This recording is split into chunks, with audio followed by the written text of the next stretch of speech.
এদিক তো আর দেখাচ্ছে না, দেখাচ্ছে তো ওই দিক। আল্লাহুম্মা সাল্লি আলা মুহাম্মাদিন নাবিয়্যিল উম্মি ওয়া আলা আলিহি ওয়া সাল্লিম তাসলিমা। আল্লাহ তাআলা কোরআনুল হাকিমের ভিতরে বলেন,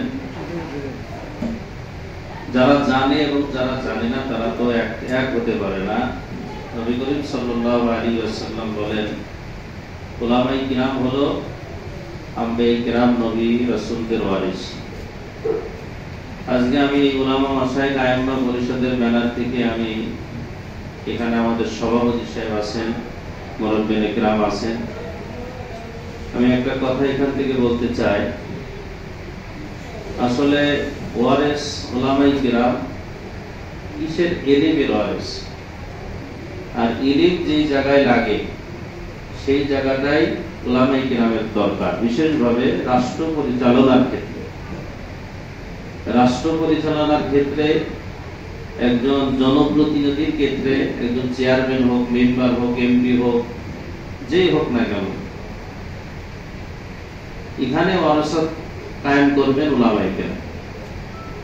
আমি সংক্ষিপ্তভাবে, যেটা আজানের সময় হয়ে গেছে, আমি একটা মেসেজ দিয়ে যাব যে আমাদের আগামী জাতীয় সংসদ নির্বাচনে আমাদের যশোর জেলার থেকে প্রতিনিধিত্ব এমন একজন ব্যক্তিকে সিলেক্ট করা হোক, নির্বাচন করা হোক, যেই ব্যক্তি নবীর ওয়ারিস হবে। এবং আমাদের কোনো মুজাহিদ, আমাদের কোনো তরিকার কেউ যদি ইন্তেকাল করে, উনি আমাদের জানাজা পড়াবে। ঠিক।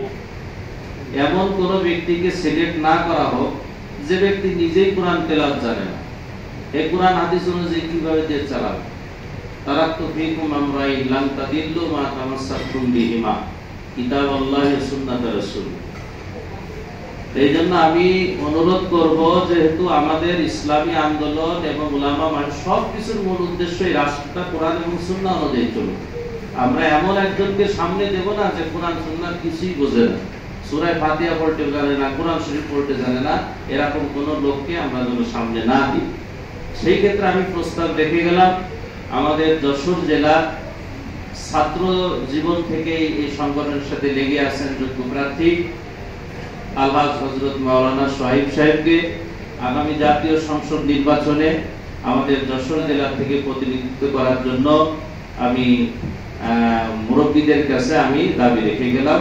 এই বলে আমি আমার আলোচনা শেষ করতেছি। আলহামদুলিল্লাহ রাব্বিল আলামিন।